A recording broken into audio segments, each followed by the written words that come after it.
Kaip visada, vienam dirbti sudėtinga, čiučiut kreivai, bet nekreipiu dėmesio, kadangi čia yra dar dėsis. Va, ta 10 cm užsidengs kraštas, jau dabar nebelūpsiu.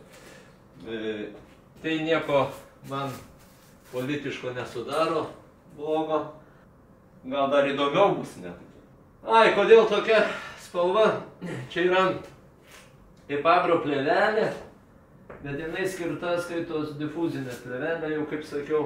Tiesiog, kad sulaikytų mikrodulkeles nuo vatos, kad nekvėpuotumėm tom mikrodulkelėm per daug laiko. Tai va. Nu ir aišku, žiauriai gerai garsą daro.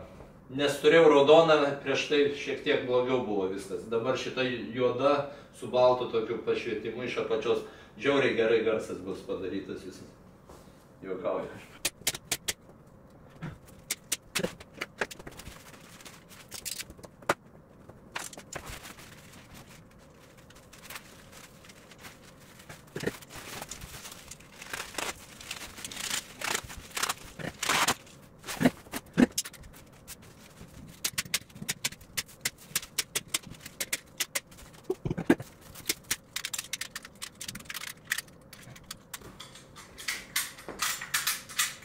Nu, sugedo.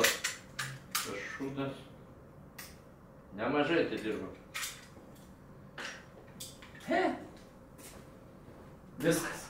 Darbas baigtas šiandien. Važiuosim kitą.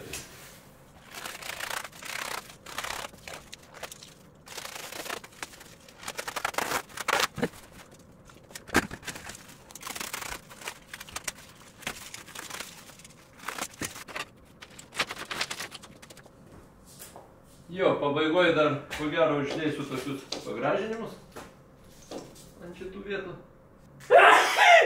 O! Grikai! Va gerai bus kažkaip tai. Manau, neblogai.